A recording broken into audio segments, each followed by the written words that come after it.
Bonjour à tous et bienvenue sur la chaîne. Aujourd'hui, nous allons plonger dans l'univers de Bitcoin et explorer un concept fascinant qui sont les hodl waves, donc si je traduis vulgairement en français, les vagues hodl. On va voir ce que c'est. Avant de commencer, si vous aimez le contenu, n'oubliez pas de vous abonner, de liker cette vidéo et aussi d'aller faire un tour sur cryptomorin.com. Nous avons des guides et des articles très instructifs et éducatif sur Bitcoin, mais aussi de nombreuses autres crypto-monnaies et le monde des cryptos en général. Alors les hodl waves que vous pouvez voir ici, eh bien qu'est-ce que c'est exactement? Donc je rappelle les vagues hodl. Eh bien elles offrent des informations précieuses sur les comportements, si vous voulez, des différents types d'investisseurs de Bitcoin. On peut simplifier et dire qu'il y a deux catégories de détenteurs, ceux qui sont plus long terme et ceux qui sont plus court terme.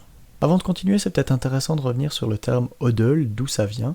Eh bien en fait ça vient des détenteurs de Bitcoin qui en fait hold, donc c'est le verbe anglais, et il s'avère qu'une personne dans la communauté crypto a un jour, je ne sais plus si sur Twitter ou sur un forum, mal orthographié le mot, et en fait la communauté crypto a gardé le mot. Maintenant que nous avons posé les bases, nous pouvons revenir à notre graphique.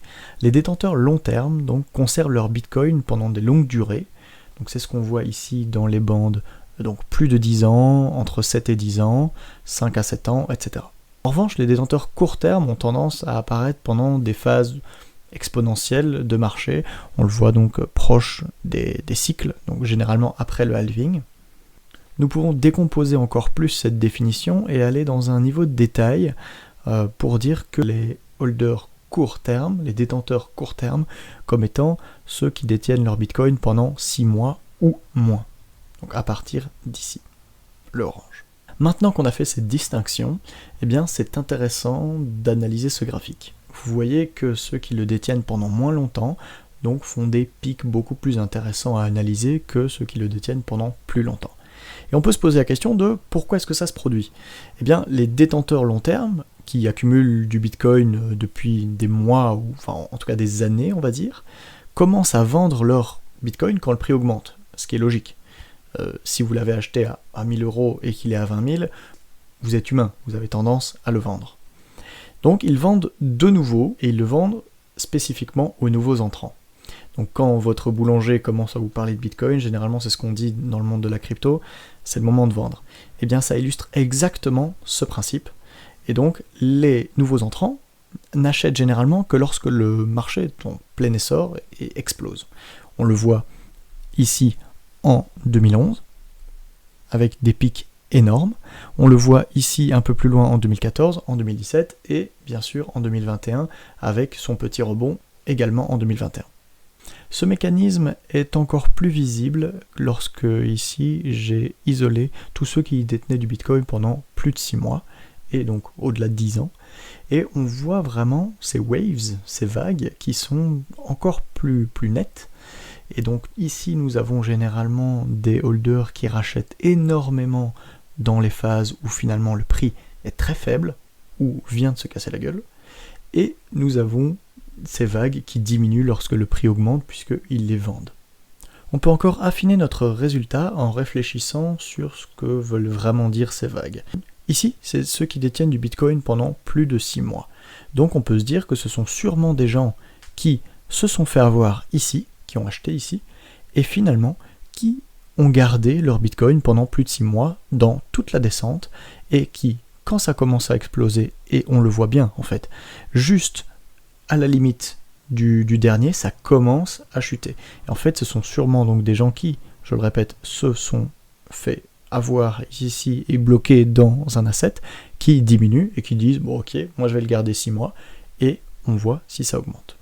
Si maintenant je fais l'opération inverse comme vous le voyez sur votre écran, où en fait j'isole les détenteurs court terme, eh bien on voit que c'est l'inverse qui se passe, avec des pics qui augmentent ici.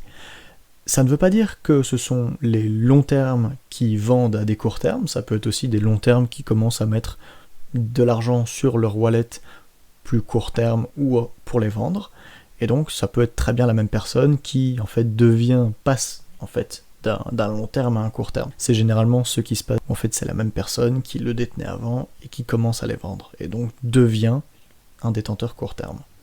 Et on le voit très bien, en fait, finalement, à chaque top de cycle.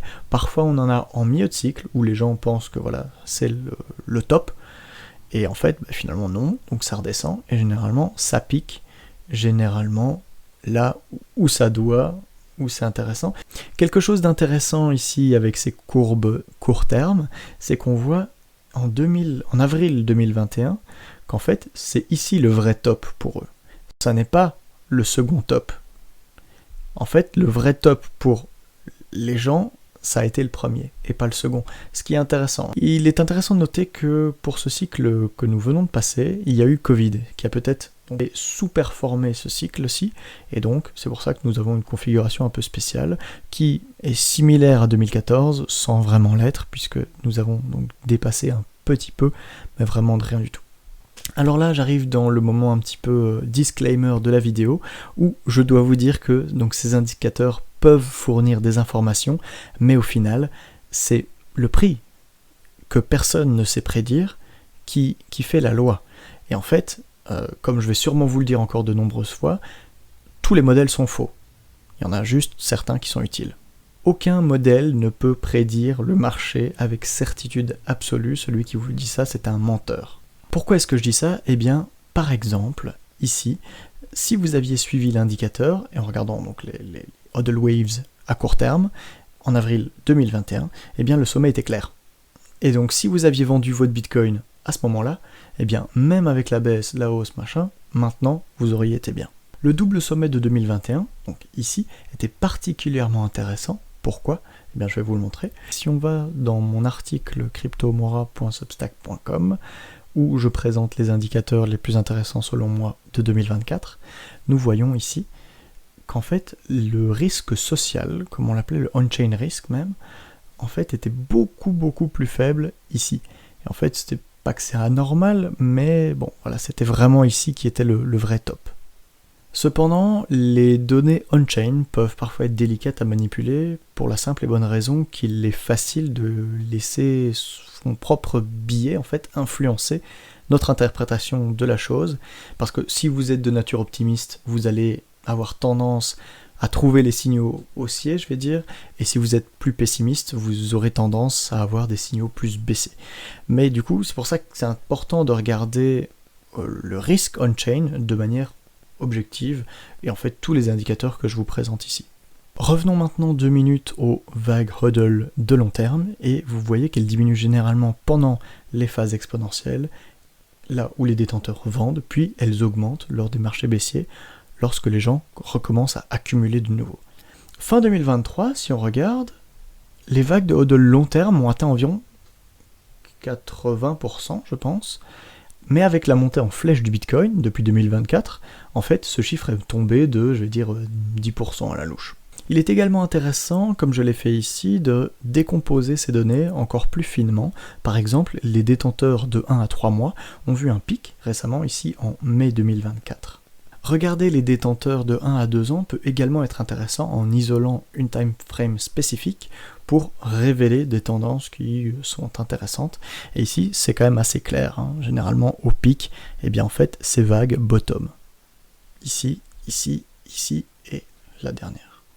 Ce qui est intéressant de noter ici également, c'est que nous avons des plus bas qui en fait se forment de plus en plus haut, ce qui pourrait en fait indiquer une tendance plus long terme, mais ça, il n'y a que l'avenir qui nous le dira.